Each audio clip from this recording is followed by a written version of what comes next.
Hey guys, thanks for tuning in to Happy RC Flyer on YouTube. We have the FLYWING FW450 V3, and this video is supposed to be short and sweet, to the point, on how to get your helicopter and get it in the air. This is a GPS, or some people call it a drone helicopter, which means it's operated by a flight controller. It's a smart helicopter, and because of that, there's a little bit extra procedures that you'll need to know about before you can get your helicopter in the air. This video is supposed to be for that, so take a minute to subscribe and help grow the channel so we can continue making more videos. This is unsponsored, unbiased video. We don't get any money for this. This is just to promote the hobby and make it easier for you to enjoy and have fun with your RC aircraft. You're going to take your ready to fly controller. You're going to make sure all the switches, all four of the switches on top, are in the upmost position. So your first one from left to right should be in stop. Your next one should be in normal. Your next one should be in the home setting, and then lastly should be in the normal setting. Then you're going to take and you push and hold both power buttons at the same time until the controller turns on. You're going to let it finish powering up. We're going to set this back out of the way. We're going to take the helicopter, we're going to open the battery bay, and you see we have our battery already in here, and it's already affixed in there in the flight position. We're going to plug it in. We're going to tuck the wires in. We're going to shut the battery hatch. We're going to rotate this to calibrate the compass. You don't have to rotate it much. When you set it down, you should see the swash plate articulate. Look for that signal.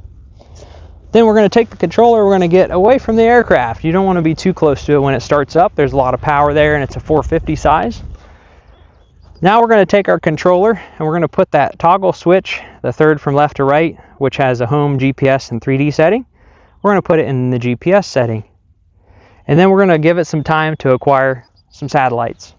This time can vary. Sometimes it seems faster than others. Other times it seems like you're waiting quite a while.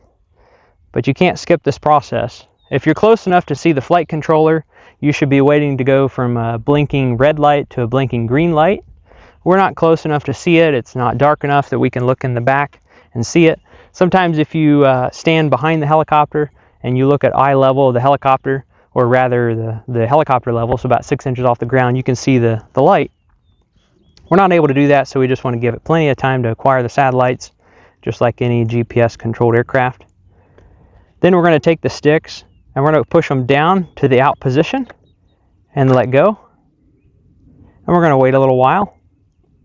And then you should be able to put this in the run position, the far left toggle switch. That should make your helicopter start up. And so we see it has not acquired all the GPS signals yet, so we're going to give it some more time. We're going to do these down and out stick positions again. Back up, and then we're going to do the run position. So it's still not ready. We go back to home, back to GPS. We're going to do this and hold it. I'm going to let up, put it in the run position. There we go. Sometimes it can take a few tries, but it really just has to depend on how fast your flight controller picks up GPS signal. And we're going to lift off. Oh, there it goes. Whew.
And we're going to lift off. Oh, there it goes.